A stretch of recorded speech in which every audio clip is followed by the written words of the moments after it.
ஸ்தம்பேவதாரஸ்தம்பணன்யலப்யம் லக்ஷ்மீரசம்மம் சரணம் பிரபத்யே. ஸ்ரீமான் வேங்கடநாதாரிய கவிதார்க்கியகேசரி வேதாந்தாச்சாரியவரியோ மே சந்திதத்தாம் சதாகிருதி. ஸ்ரீயப்பதியான புருஷோத்தமனுடைய பரிபூர்ண கிருபாகடாட்சத்தினால் இன்னைக்கு எல்லாருக்கும் ஒரு சுதீனம். சுதீனம்னா சுத்த சத்துவமான தினம்னு.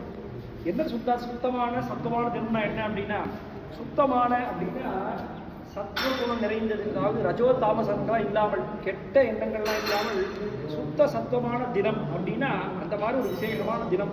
என்ன இன்னைக்கு அப்படின்னா சுதர்சன ஜெயந்தி. அதாவது சுதர்சனம்னா என்ன அர்த்தம் அப்படின்னா, சு அப்படின்னா சுத்த சத்துவமானது, அதாவது அப்பழுக்கற்றது. தமிழ்ல சொல்றது புரியணும்னா எந்த விதமான தோஷங்களும் இல்லாதது, நல்ல நிரந்தரமான மதிவுடையது, நல்ல ஞானம் உடையது. தரிசனம் அப்படின்னா அதற்குண்டான மார்க்கம், அந்த சுத்த சத்துவமான ஒரு சிந்தனை, நல்ல பகவத் சிந்தனை, ஆச்சாரிய சம்பந்தம், இப்படி அந்த மார்க்கத்தில் எடுத்துட்டு போகக்கூடிய ரீதி தான் சுதர்சனம்னு பேர். இந்த சுதர்சனம் அப்படின்ற சப்தத்துக்கு அந்த சக்கரத்தாழ்வார் தான் பிரதானம். என்ன அப்படின்னா கோடிபாஸ்கர துல்லியா அப்படின்னு சொல்லுது. கோடிபாஸ்கரன்னா சக்கரத்தாழ்வாரோட பிரகாசம் எப்படி இருக்கு அப்படின்னா, அந்த சக்கரத்தாழ்வாருடைய சிரசு மேல ஜுவாலை உண்டு. அந்த ஜுவாலைகளில் ஒரு தீ கதிர் இருக்கு. அந்த ஒரு ஜுவாலை எவ்வளோ பிரகாசமா இருக்கு அப்படின்னா கோடி பாஸ்கர துல்லியா. ஒரு சூரியனோட வெப்பமே பிரகாசமே எப்படி இருக்குன்னா அந்த ஒரு ஜுவாலையில கோடி பாஸ்கரோட துல்லியா இருக்கான். அப்பேற்பட்டதான பிரகாசமான சப்தத்தை உடையவன். சரி, இந்த பிரகாசமான சக்கரத்தாழ்வார் என்ன பண்ணுவார் அப்படின்னா, நம்மளுடைய அஜ்ஞான நாசம்னா என்ன அர்த்தம் அப்படின்னா, பகவத் சிந்தனை இல்லாமல் இந்த லோகத்துல எத்தனை விஷயங்கள் மேல ஆசை போடுறதோ அந்த மாதிரி லௌகீகமான விஷயங்கள்லாம் ஆசை போகாமல் நல்ல சத்துவகுணம் நிறைஞ்சி, அதாவது எந்த விதமான ரஜோ தாமசங்கள், அதாவது அடுத்தவாளை பார்த்து பொறாமப்படுறதோ இல்லைனா அந்த மாதிரியான சோம்பேறித்தனமாக இருக்கும் அந்த மாதிரி எண்ணங்கள்லாம் இல்லாமல், துர்ச்சிந்தனைகள் இல்லாமல் நல்ல சுத்த சத்துவமான எண்ணத்தை உடைய மார்க்கத்தை தரக்கூடிய பெருமாள் அப்படின்னு அர்த்தம். அதுதான் சுதர்சனன் அர்த்தம். இந்த சுதர்சனன் எப்பேற்பட்ட பெருமாள் அப்படின்னா, பெருமாளுடைய திருக்கைகளில் சங்கு சக்கரமாக எழுந்துள்ளிருக்கார், சக்கரமாக எழுந்துள்ளிருக்கார். பக்த ஜனரட்சகா ஆபத் சகா, அதாவது பக்தனுக்கு ஒரு ஆபத்து அப்படின்னா பெருமாளால் முதல்ல பிரயோகிக்கக்கூடியது எது அப்படின்னா இந்த சக்கரத்தாழ்வார் தான். இந்த சக்கரத்தாழ்வார் எப்படி அப்படின்னா எந்த விதமான நவக்கிரக தோஷங்களையும் தீர்க்கக்கூடியவன். நவக்கிரகத்துக்கும் இதுக்கும் இந்த பெருமாளை சேவிச்சாலே நவக்கிரகங்களுக்கு தனியாக போய் பண்ண வேண்டிய அவசியம் கிடையாது. ஏன் அப்படின்னா எல்லா விதமான தோஷத்தை நீக்கக்கூடியவன்.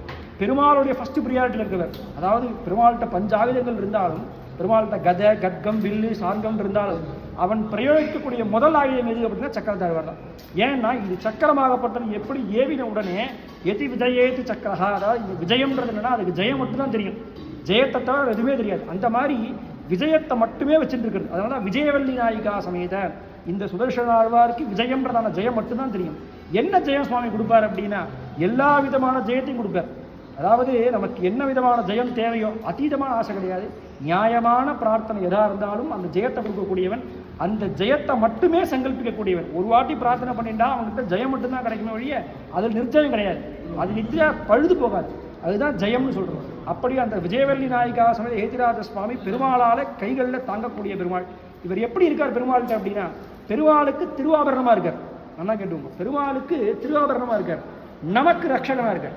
அதுதான் ரொம்ப ஆச்சரியமான விஷயம். பெருமாள் கையில் பிடிச்சிட்டு இருக்காரு சுவாமி, இது பெருமாளுக்கு பாதுகாவலனா அப்படின்னா பெருமாளுக்கு பாதுகாவலன் கிடையாது, பெருமாளுக்கு அது ஆபரணம், நம்மளை ரட்சிக்கக்கூடியவராக இருக்கார். இப்படி விசேஷமான சக்கரத்தாழ்வார் சகல தேவதைகளும் கொண்டாடக்கூடிய பெருமாள். காசி நகர சம்ஹாரகான்னு சொல்லி காசி நகரத்தை ஒரு காலத்தில் தன்னுடைய ஜுவாலா கதிராலே அழித்த பெருமாள். அப்படி திகிரிமழுன்னு சொல்லக்கூடியதான ஆச்சரியமான சக்கரத்தாழ்வார் எல்லாவித தோஷங்களும் தீரும். அதாவது வித்யாவும் கொடுப்பார், அஜ்ஞானத்தையும் சம்காரம் பண்ணுவார், தோஷத்தை சம்காரம் பண்ணுவார். இப்படி எல்லா பக்த ஜனங்களுடைய தோஷத்தையும் சம்காரம் பண்ணி பகவத் மார்க்கத்தில் செலுத்தக்கூடியதான் சுதர்சனன். சுத்த சத்துவமான தரிசனம் பகவத் மார்க்கம், அதாவது பெருமாளை நோக்கி போகக்கூடியதான வழி. அந்த வழியை கொடுக்கக்கூடியவர் சக்கரத்தாழ்வார். அவர் நல்லா பிரார்த்தனை பண்ணிக்க, அவதாரம் பண்ண திருதினம். அதனால எல்லாருக்கும் நல்ல சுத்த சத்துவமான எண்ணம் முதல்ல வேணும். முதல்ல நல்ல எண்ணம் இருந்தால் தான் நல்ல காரியத்தை செய்ய முடியும். நல்ல எண்ணமே இல்லைன்னா எப்படி காரியம் செய்ய முடியும்? அதனால பெருமாள்கிட்ட முதல்ல பிரார்த்தனை பண்றது சுதர்சனன்னு சொல்லக்கூடிய இந்த சுத்த சத்துவமான மார்க்கம். பகவானை தேடி அவன் திருவடி கைங்கரியம் பண்ணக்கூடியதான அந்த வழிக்கு போனோம். அந்த வழியில போனா தான் மற்ற சிந்தனையில வெளில வந்துடலாம். இதுலேருந்து வெளில வந்தோம்னா பகவத் சிந்தனை தன்னால் கல்பிதமாகும். பகவத் சிந்தனை கல்பிதமாகனா என்ன ஆகும்னா பெருமாளுடைய அனுகிரகத்துக்கு பாத்திரமாகும். நம்ம பிரார்த்திக்க வேண்டாம் பெருமாள்கிட்ட. நம்ம பெருமாளுக்கு பிடிச்சதை பண்ண ஆரம்பிச்சிட்டோம் அப்படின்னா பெருமாளே திருவுள்ள சந்தோஷப்பட்டு அனுகிரகம் பண்ணுவார். அதனால அப்பேற்பட்ட நல்ல மார்க்கத்துக்கு நம்மளை திருப்பக்கூடியது சுதர்சனம். இன்னைக்கு சுவாமிக்கு விசேஷமான இன்னைக்கு பெருமாளுக்கு அவதார திருநெல்லாம் நல்லா பிரார்த்தனை பண்ணிக்கோங்க. அஜ்ஞான நாசகா, அதுதான் முதல்ல வேணும். நம்ம அறியாமையை முதல்ல போக்கணும்.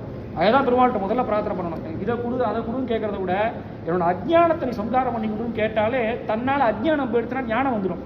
அதனால இவர்கிட்ட என்ன பிரார்த்தனை பண்ணணும் அப்படின்னா, அஜ்ஞான நாசகா, இவர் எப்படி கோடி பாஸ்கரன் மாதிரி கோடி சூரியன் மாதிரி ஜுவாலை விட்டு பிரகாசிக்கிறாரோ அந்த மாதிரி ஞானம் பிரகாசிக்கணும், நம்மளுடைய நல்ல குணங்கள் பிரகாசிக்கணும் அப்படின்னு பிரார்த்தனை பண்ணிக்கோ. லோகா சமஸ்தா சுகினோ பவந்தோ. கவிதார்க்கிக சிம்ஹாய கல்யாண குணசாலினே ஸ்ரீமதே வெங்கடேஷாய வேதாந்த குரவே நமஹ. அண்ணா பிரார்த்தனை பண்ணிக்கோங்க. ஆச்சரியமான பெருமாள்.